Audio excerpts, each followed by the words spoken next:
दिल्लीत एनडीएच्या बैठकीसोबतच महाराष्ट्रासाठी अनेक महत्त्वाचे निर्णय आज झाले। देवेंद्र फडणवीसांनी पदातून मोकळं करा या मागणीवर अजूनही ते ठाम राहिलेले, मात्र याबाबतीत तुर्तास निर्णय होणार नसल्याचं स्पष्ट झालंय। तर निवडणुकानंतर शिंदे फडणवीस आणि अजित पवार यांची पहिल्यांदाच भेट झाली।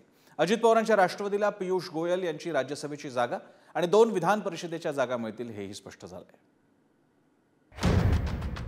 दिल्लीत पार पडलेल्या एनडीए खासदारांच्या बैठकीला मुख्यमंत्री एकनाथ शिंदे, उपमुख्यमंत्री अजित पवार हे मोदींसोबत व्यासपीठावर दिसले। उपमुख्यमंत्री पदाच्या जबाबदारीमधून मोकळं करा अशी इच्छा व्यक्त करणारे देवेंद्र फडणवीसही संसद भवनामध्ये झालेल्या या बैठकीला उपस्थित होते। मध्य प्रदेशचे माजी मुख्यमंत्री शिवराज सिंह चौहान यांच्यासोबत फडणवीस दिसले। या बैठकीमध्ये पंतप्रधान पदासाठी नरेंद्र मोदींच्या नावावरती शिक्कामोर्तब झाल्यानंतर राज्याच्या राजकीय घडामोडींना वेग आलाय। प्रफुल्ल पटेल यांच्या दिल्लीमधल्या निवासस्थानी अजित पवार, देवेंद्र फडणवीस आणि मुख्यमंत्री एकनाथ शिंदे यांच्यात चर्चा झाली आहे। फडणवीसांनी घेतलेल्या निर्णयाबद्दल फेरविचार करावा अशी विनंती या बैठकीमध्ये शिंदे आणि पवारांनी केल्याचं सांगितलं जात आहे। फडणवीस मात्र आपल्या निर्णयावरती ठाम असल्याचं कळतंय। राजधानी दिल्लीमध्ये आज अत्यंत महत्त्वपूर्ण बैठका प्रफुल्ल पटेल यांच्या निवासस्थानी पार पडल्या। ज्या बैठकीला मुख्यमंत्री एकनाथ शिंदे, उपमुख्यमंत्री अजित पवार, उपमुख्यमंत्री देवेंद्र फडणवीस यांची उपस्थिती होती। केंद्रीय मंत्रिमंडळाच्या खातेवाटपाची चर्चा होत असताना राज्यात भाजपच्या खासदारांना, शिंदेंच्या खासदारांना, अजित पवारांच्या खासदारांना किती मंत्रिपदं मिळावीत या संदर्भाने चर्चा झाली। अर्थात प्रत्येकानं आपापली इच्छा बोलून दाखवली।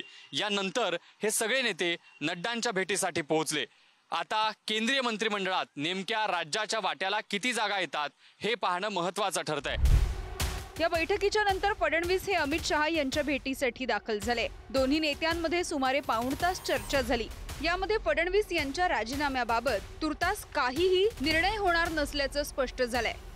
नरेंद्र मोदी यांच्या शपथविधीनंतरच फडणवीस यांच्याबाबत निर्णय होणार असल्याची माहिती देण्यात आली आहे। राजीनाम्याची भूमिका मांडणाऱ्या देवेंद्र फडणवीस यांनी केंद्रीय गृहमंत्री अमित शहा यांची आज भेट घेतली।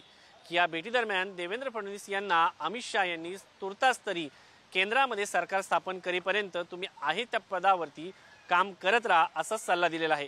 दुसरीकडे उभय नेत्यांमध्ये झालेल्या भेटीमध्ये केंद्रीय मंत्रिमंडळामध्ये महाराष्ट्राचा वाटा नक्की कशा पद्धतीने असेल, कोणकोणत्या खासदारांचा समावेश असेल या संदर्भात चर्चा झाल्याचं समजतंय।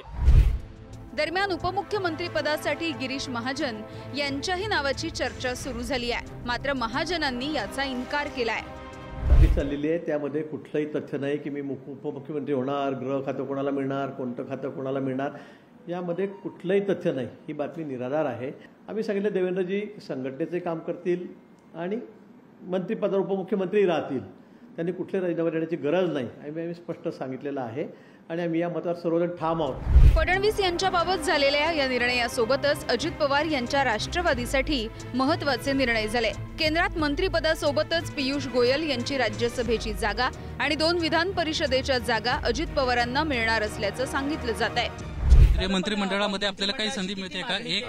आम्ही विनंती केलेली आहे की आम्हाला पण त्याच्यामध्ये सामावून घ्यावं, राज्यातल्या मंत्रिमंडळ विस्ताराचा देखील एक सामावून घ्यावं म्हणून राज्यातल्या मंत्रिमंडळ केलेली आहे। शुक्रवारी सकाळी शिंदेंच्या शिवसेनेच्या खासदारांची बैठक मुख्यमंत्र्यांच्या उपस्थितीमध्ये दिल्लीत पार पडली। या बैठकीमध्ये पक्षाच्या लोकसभेच्या गटनेतेपदासाठी श्रीकांत शिंदे तर प्रतोद म्हणून श्रीरंग बारणे यांना नियुक्त करण्याचा निर्णय झालाय।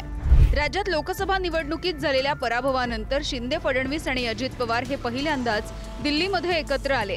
नरेंद्र मोदी हेच पुन्हा पंतप्रधान होणार असल्याचं स्पष्ट झाल्यामुळे महायुतीच्या नेत्यांचा आत्मविश्वास वाढल्याचं दिसतंय। राज्यात परतल्यानंतर आता महायुतीचे नेते पराभवाच्या धक्क्यातून सावरत पुन्हा एकदा जोमानं कामाला लागतील।